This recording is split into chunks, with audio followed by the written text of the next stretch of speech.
Hey guys, welcome back to the Readers. I hope you are having an amazing day. Let's get right into the stories. The first one is an entitled people's story. Some background. I recently retired after 35 years as an electrical engineer. Not to brag, but I specialized in power systems and grid management for a major utility company. When my wife passed away 3 years ago, I decided it was time for a change. I sold our family home where we'd raised our kids and bought a modest but promising fixer-upper in a quiet suburban neighborhood. The house needed work, but that was exactly what I wanted. A project. Something to pour my expertise and passion into. And boy, did I have plans. From the moment I closed on the place, I began transforming it into what I jokingly called my personal grid. First came rewiring the entire house with a modern 200-amp service. Then I installed a 12 kilowatts solar array on the south-facing roof, complete with a substantial battery backup system. I added a separate sub-panel for my detached workshop at the back of the property and outfitted the entire system with state-of-the-art monitoring equipment that could track power consumption down to individual circuits. It wasn't cheap, but I had the savings and, more importantly, the knowledge to do much of the work myself. By the time I finished, my house was generating more electricity than it consumed on most days, feeding power back into the grid and actually earning me credits with the power company. I was particularly proud of my custom monitoring dashboard that showed real-time data on consumption, generation, and battery status. I could access it from anywhere via my phone. Now, about my neighbors. Most folks on the street were friendly enough, mostly keeping to themselves, but willing to wave or chat when we crossed paths. And then there was the woman next door. I'll call her Karen because, well, that's what she was. From day one, she made it clear she wasn't thrilled about having a construction zone next door. When I was installing my solar panels, she complained about the eyesore they created, despite the fact they couldn't even be seen from her property. She let her dog use my front lawn as a toilet and never bothered to clean up. She borrowed tools I'd left out while working and returned them days later, often damaged. Her husband seemed decent enough, though clearly under her thumb. He'd occasionally apologize for her behavior when she wasn't around. They drove matching luxury SUVs that were about 5 years old, and Karen was always dropping hints about their financial struggles while simultaneously bragging about their latest purchases. "Must be nice to have so much money to throw around on fancy gadgets," she'd comment when seeing deliveries of equipment for my renewable energy system. I usually just smiled and nodded. I wasn't looking for confrontation. Everything was running smoothly with my system for about 6 months. My electric bills were minimal or even negative some months due to the solar credits. I kept meticulous records of all power usage because, well, that's just who I am. I can't help analyzing data. Then I noticed something odd. It started as a small anomaly in my monitoring system. The dashboard showed consistent power drain from the workshop sub-panel during overnight hours when I wasn't using it. At first, I assumed it was a monitoring error or perhaps some equipment I'd forgotten to turn off. But after checking and rechecking, I confirmed that nothing in the workshop was using power when these drains occurred. The pattern was strange. The usage would typically start around 10 p.m. and continue until about 6 a.m., with occasional spikes during daytime hours on weekends. The amount wasn't huge, maybe 2-3 kWh per night, but it was consistent and unexplained. I spent a weekend troubleshooting my entire system. I checked every circuit, tested every connection, verified the monitoring equipment, and even had a former colleague review my setup remotely. Everything on my end was working perfectly, which meant the power was going somewhere else. Given the location of the drain, I decided to physically inspect the conduit running from my house to the workshop. This thick cable ran underground for most of its length, but emerged briefly near the property line with Karen's house before going back down and into my workshop. I waited until Karen and her husband were both out one afternoon. I grabbed my inspection tools and headed to the area where the conduit passed near the property line. The spot was partially obscured by some ornamental bushes that had grown quite thick over the years, extending slightly onto my property from Karen's side. As I parted the branches, I couldn't believe what I found. There, professionally weatherproofed but very clearly unauthorized, was a splice tapping into my workshop power line. A secondary cable had been connected to my conduit and ran underground toward Karen's house. I'm not going to lie, my first reaction was rage. Pure, white-hot rage. Someone had deliberately tampered with my electrical system, something I'd poured my heart and expertise into. Not only was it theft, but it was dangerous. Amateur electrical work can cause fires or electrocution. But as the initial shock wore off, that rage cooled into something much more calculating. I wasn't going to storm over there and confront her. No, that wouldn't be satisfying enough. Besides, she'd likely deny everything. I needed proof, and I needed a plan. First things first, I documented everything. I took dozens of high-resolution photos of the splice from every angle, making sure to capture how it crossed the property line. I recorded video showing the entire path from my conduit to where it disappeared under Karen's yard. Then I pulled data from my monitoring system, which had been tracking this theft for months without me realizing it. Based on the usage patterns and my rates, I calculated that Karen had stolen approximately $340 worth of electricity over the past 4 months. Not a fortune, but certainly not insignificant. More importantly, she had damaged my property and created a potential safety hazard. I considered my options. I could simply cut the wire, but that seemed too simple and might lead to an ugly confrontation without any real consequences for Karen. I could call the police immediately, but I wanted more concrete evidence of who was responsible and exactly what they were powering with my electricity. So I decided on a slightly more elaborate approach. I installed a small, weatherproof, motion-activated camera aimed at the splice point, hidden within the bushes. I also modified my monitoring system to give me more granular data about exactly when power was being drawn through the illicit connection. The next day, I casually ran into Karen's husband while retrieving my mail. I mentioned that I'd been having some strange electrical issues lately and asked if they'd experienced anything similar. His response was genuine confusion, saying their power had been working fine. Karen, who had emerged from the house during our conversation, interjected that they hadn't had any problems, and perhaps all my fancy tech was causing issues. Her smirk told me everything I needed to know. She knew exactly what was happening. Over the next week, I gathered more data. The camera caught no one tampering with the connection, suggesting it had been installed some time ago. My monitoring system confirmed the regular overnight usage pattern. I also noticed that the stolen power increased significantly during a 3-day heat wave, likely powering air conditioning units. It was time for Phase 2. Using my expertise and control over my own system, I made some modifications to the workshop subpanel. I installed a programmable controller that would allow me to manipulate the power flowing through that specific circuit without affecting the rest of my house. I made sure everything was safe and code compliant on my end. I wasn't going to stoop to dangerous tactics. On Monday evening, I activated what I called Operation Unreliable Grid. Using my controller, I programmed the workshop circuit to experience brief voltage fluctuations. Nothing dangerous, just enough to cause lights to flicker and sensitive electronics to reset. These fluctuations occurred randomly between 7 p.m. and 11 p.m. when I knew Karen and her husband would be home. From my living room window, I could see lights flickering next door. Around 9 p.m., I heard a door slam and watched as Karen's husband checked their outside electrical panel with a flashlight. I smiled to myself. The next day, I escalated slightly. Now the power to the tapped line would completely cut out for random intervals lasting 15 minutes, happening 8 times throughout the day and evening. Again, I made sure my house and legitimate workshop usage remained unaffected. The results were immediate and satisfying. While working in my front yard, I overheard Karen on the phone with what sounded like the power company, complaining about intermittent outages. Her frustration was evident as she explained that yes, she had checked the breakers, and no, none of the neighbors seemed to be having the same problem. By the 3rd day, I was ready for the final phase. I programmed the tapped line to go completely dead for 4 hours starting at 6 p.m. prime dinner and evening relaxation time. As expected, Karen and her husband were both home, and I could see them moving around with flashlights. What made it particularly sweet was that my house was fully lit, with every light blazing, visible proof that the problem was isolated to their home. Around 8 p.m., there was a knock at my door. It was Karen's husband, looking stressed. "Hey, I know it's a bit weird to ask, but we've been having power issues for the past few days. The utility company can't come out until tomorrow, and we're sitting in the dark. I noticed your power is working fine. Any chance we could run an extension cord from your outside outlet just to power our refrigerator for the night? We don't want all our food to spoil." I put on my most concerned expression. "That's strange. I haven't had any issues at all. Did you call an electrician? These neighborhood-specific outages can sometimes indicate a serious problem with your home's wiring."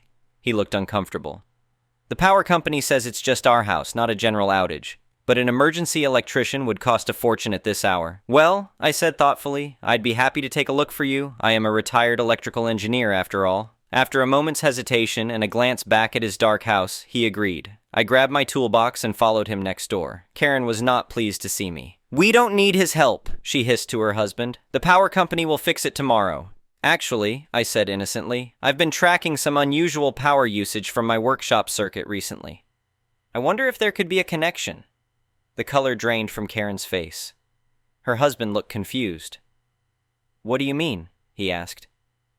"Well," I continued, pulling out my phone and opening my monitoring app, I've noticed power being drawn from my system when nothing should be using it. See these patterns? I showed him the graph. It's quite strange, especially since it corresponds exactly with the times you've been having outages these past few days. Karen's husband still looked confused, but Karen was now glaring at me with unmistakable hostility. "What exactly are you implying?" she demanded. I shrugged. "I'm not implying anything. I'm just sharing some odd coincidences. By the way, would you mind if I checked something in your yard? There's a junction where my workshop power line runs near our property line." "Absolutely not," Karen snapped. "You have no right to come poking around our property." Her husband looked between us, clearly sensing he was missing something. "Karen, if he thinks he can help..."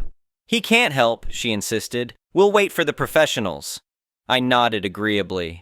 "That's probably best. I'm sure they'll be able to identify the issue, including any unauthorized connections to neighboring power supplies, which, as I'm sure you know, is considered theft and tampering, both criminal offenses in this state." I left them to their darkened house and returned home, where I immediately compiled all my evidence into a comprehensive report. Photos, videos, power consumption data, calculations of stolen electricity, and the records of my conversations with both Karen and her husband. The next morning, I contacted both the power company's fraud department and the non-emergency police line. The response was swifter than I expected. By noon, a utility company technician and a police officer were at my door. I walked them through everything, showing them my monitoring system, the data I'd collected, and finally leading them to the physical tap on my workshop line. The technician was visibly impressed with my setup and documentation. "This is probably the most thorough evidence of power theft I've ever seen," he commented as he examined the splice. "Most people don't even notice until their bills get out of control." The police officer took detailed notes and photographs for his own report. When Karen arrived home while we were still examining the connection, her reaction was priceless. First shock, then anger, then a rapid pivot to indignation. "I have no idea what that is," she insisted, pointing at the clearly visible splice. "He probably put it there himself to frame us." The utility technician raised an eyebrow. "Ma'am, this cable runs directly to your backyard where it connects to your pool equipment and what appears to be an unauthorized guest house or office structure. We've verified this with thermal imaging. I hadn't even known about the guest house, which explained the consistent power usage. Karen had apparently converted a garden shed into a small living space with air conditioning, explaining the increased draw during the heat wave." "This is harassment," Karen sputtered, looking frantically between the technician and the officer. "We've lived here for years without any problems until he moved in with all his fancy solar panels and started messing with the neighborhood power." The officer remained professional but firm. "Ma'am, we have clear evidence of power theft and tampering with utilities, which are criminal offenses. The splice was definitely not installed by your neighbor, as we can see from the direction of the installation and the connection to your property." As Karen continued to protest, her husband arrived home. His face fell as he took in the scene, and unlike Karen, he seemed to immediately understand the gravity of the situation. The aftermath was even more satisfying than I'd anticipated. The power company disconnected the illegal tap and issued Karen and her husband a bill for the stolen electricity, based partly on my meticulous records. The amount was significantly higher than my estimate, as they applied commercial rates plus penalties, totaling over $1,200. Karen was charged with theft of services and tampering with utilities, both misdemeanors in our state. Her husband was not charged after it became clear he had genuinely been unaware of the theft. According to the gossip that inevitably spread through the neighborhood, he was furious with Karen for putting their home and reputation at risk. To add insult to injury, their unpermitted backyard structure was reported to the local building department, resulting in additional fines and required modifications to bring it up to code.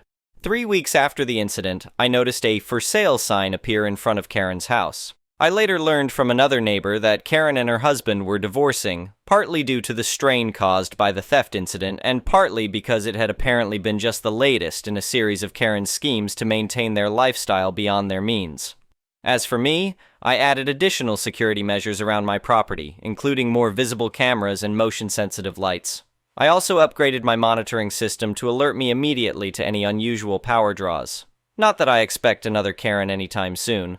But as an engineer, I believe in learning from experiences and improving systems accordingly. The most gratifying outcome was the neighborhood response.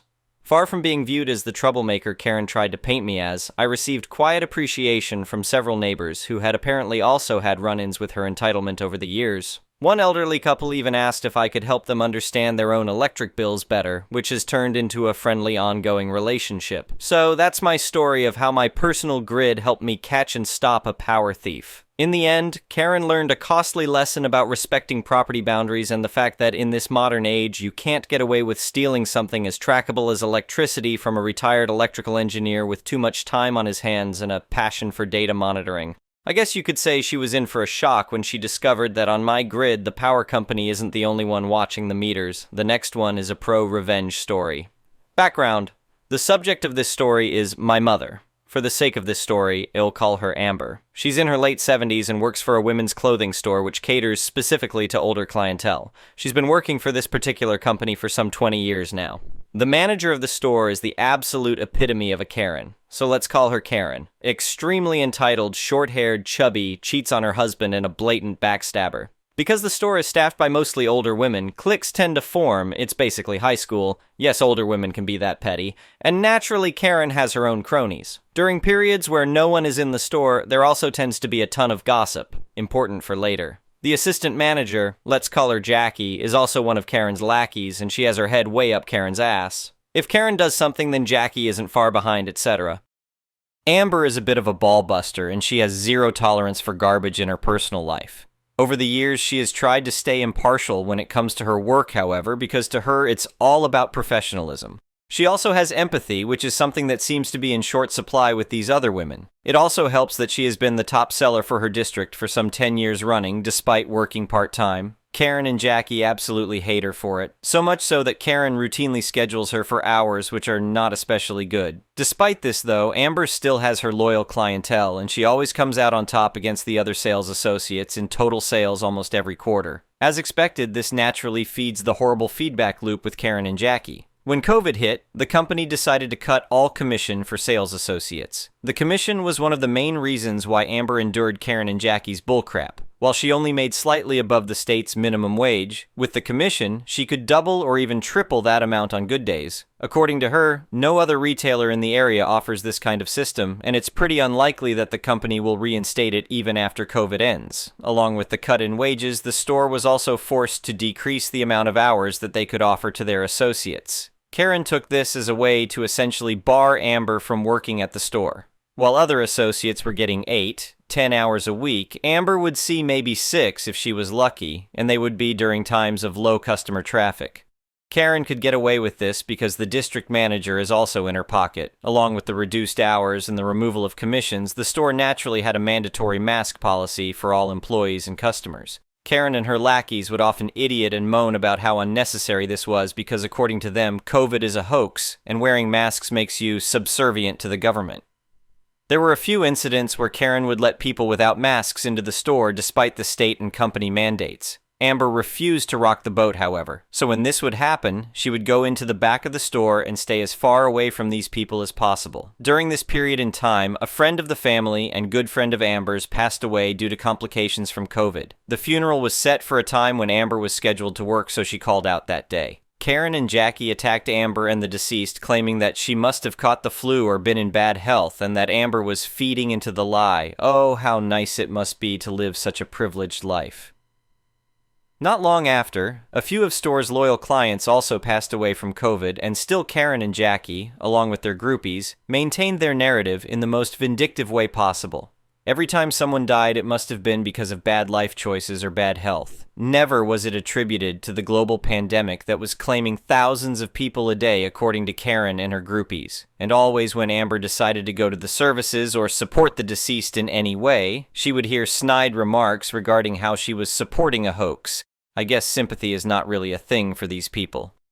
Some of these customers were regulars who had been coming to that particular store for years, and still none of the groupies would relent on these points. Recently, the COVID restrictions have started to lift, and many of the clientele and employees have gotten their vaccines. This includes submitting paperwork to show that you have indeed obtained a vaccine or a note from a doctor explaining why you couldn't have one. Not Karen nor Jackie, though. To them, getting the vaccine would be like pumping poison into their veins. Instead, they decided to use fake COVID white cards with their information, effectively forging the documents. Amber, however, has suggested multiple times that they just get the vaccines because it is something that is mandated by the company. All employees must get vaccines when they are available, and given that almost all of the employees are above the age of 60, they have been eligible for the shots for months now.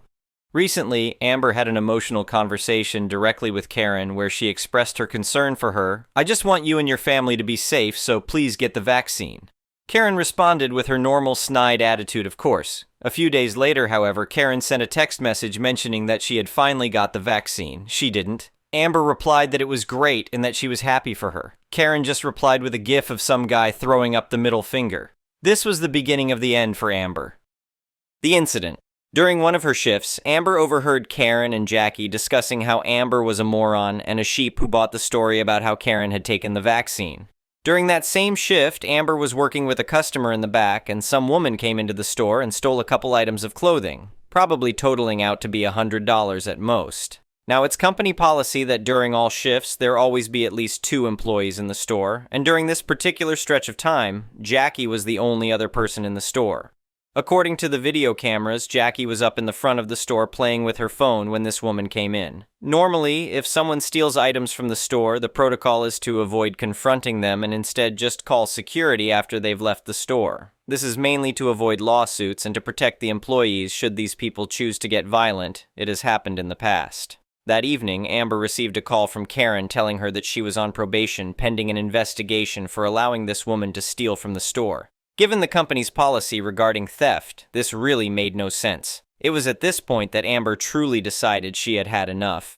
Eventually, this probation led to Amber's dismissal, and the official reasoning was fairly vague: the revenge. One thing that I forgot to mention, a few years ago, Amber asked me to teach her how to record things on her phone, and luckily we live in a single consent state. As such, Amber had recordings of these women backstabbing her and gossiping about rather scandalous things dating back for years. She had gathered quite the collection because you never know when you need to cover your own butt. Over the years, Amber has gone to HR to no real avail, even with her recordings. Whether it be because they are also in the pocket of Karen or that they just don't care remains to be seen. The HR department works directly under the district manager. Amber is also very good at keeping any paperwork and proof of these visits, including some recordings. She also recorded the call where she was fired. Amber has a ton of very loyal clients who were pretty distraught when they learned of her dismissal. One client in particular runs a column at one of the major newspapers for the nearby city. We will call her Casey. Since Amber was a part-time worker, she didn't really have much of a leg to stand on legally when it came to claiming a wrongful dismissal claim by legal means. However, that didn't mean that she didn't have any kind of recourse. She decided to attack the problem from multiple fronts. Amber compiled some of the greatest hits from her recording collection and had me email them off to the corporate offices of the company. Specifically, the CEO, CTO, and basically every member of the board of directors. I fired a couple bursts off to anyone who had any power that I could find. Along with those recordings, she wrote an email about how Karen, Jackie, and their group of sheep all refused to get vaccines and had falsified their vaccine documents to pass the company's standards. Casey then put Amber in touch with a columnist for the newspaper, and they got copies of the recordings, the text messages, and the dismissal phone call. They also did an interview, which was for an article in a TV slot on the local news. Amber discussed the commission cuts, clear favoritism, lack of any intervention by HR, forged documents, company policy, the incident, etc., basically anything relevant to paint these women in a terrible light. Among some of these recordings were bits of gossip that included conversations regarding Karen's various boyfriends over the years. She was married. And Amber also wrote an anonymous email to the husband that included some of these recordings. The fallout. Crap hit the fan pretty fast, as you can probably imagine. Karen, Jackie, the district manager, and a couple of the groupies were immediately fired and put under investigation for forging documents. While forging a vaccine card isn't really something too serious, it could lead to some pretty hefty fines. There is no specific law against forging the vaccine white cards, however, because the white cards contain the government seal. Well, you can just imagine how illegal that might be. Let's just say the FBI has stepped in on this one. One of the recordings featured Karen admitting to using forged cards. After the article and TV slot ran on the local news, the CEO reached out to Amber to formally apologize for the behavior of HR, the district manager, Karen, and Jackie. She even went so far as to offer Amber a raise, but Amber declined because she found a job that actually paid a fair wage and let her work on her own time. The real idiot of it for the CEO and the board was the fact that their employees were breaking the company policy for a store that exclusively catered to older women regarding a virus that tends to kill older people. They caught some heavy public backlash for this. Karen's husband seems to have separated from her after finding out about her infidelity. Whether or not this will lead to a divorce remains to be seen. The best part for Amber, many of her clients started coming to her new store, and again she's kicking ass as one of the best sales associates. The next one is an entitled people story. One of my many tasks is to create specific document templates that will be used by the company to show off achievements. For some unknown reason, those that are in the higher-up suites decided to change the look of the certificates. I am given a copy of the certificate and told to update the system that will do the printing. I start off by taking the existing certificate and try to match the new certificate to the template. After much frustration, I decide that I will have to start over and spend some time redesigning the document template from scratch. It takes a bit longer than I expected, and when I did my first prints, the various fields were out of line.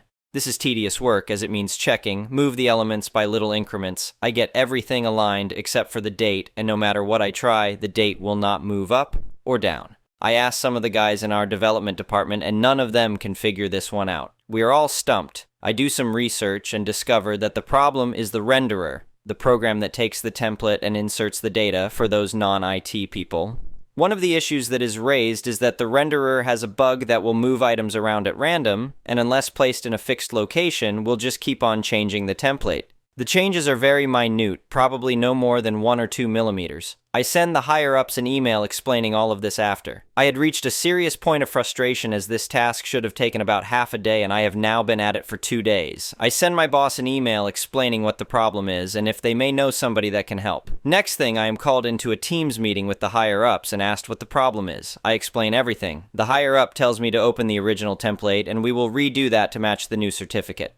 I follow instruction and keep adding my few cents worth. I am then told to do what I am told and get on with it. I am also told that I must stop any other work. Now comes the malicious compliance part. I do as I am told, make the changes as requested. We work line by line and make the changes. We then check that the change is correct on the certificate. I am asked to print the completed template document to the printer in their office. No problem. I do as I am told. I stop responding to emails, doing other work while waiting for the people from the other office to do their thing and tell me what the next set of changes are. This goes on for nearly a week. The higher-ups are losing their mind because every time we change one thing, other things go out of alignment and we need to go back and fix them. When I am not sitting at my desk, looking at my computer screen, I am doing a bit of research to see if I can find a solution but not saying anything to anyone. Remember what I was told. I am having dinner with the family and mention this to my son. He is a software developer. He asks if he can look at the code and tells me that the code that I had been working on for the higher-ups is seriously wrong. He gives me some tips on how to fix it so that the elements are locked in and will not move. I sit down and just over an hour I produce a new set of code that needs to be tested to see if it is robust enough. Now for the outcome. Today I go into the office, get pulled into a Teams meeting again to continue with the product that isn't working. I make a passing comment that my son helped me with the template and has put in more robust settings. The higher-ups reluctantly agree to try as they say. We have nothing to lose. We made the first print and one of the items was out of alignment, made a change and the item held its position. Took a few hours and the template is now working like it is supposed to. I even got a well done from the higher-ups. Sometimes there are others that know what they are talking about. Anyway, thank you for watching.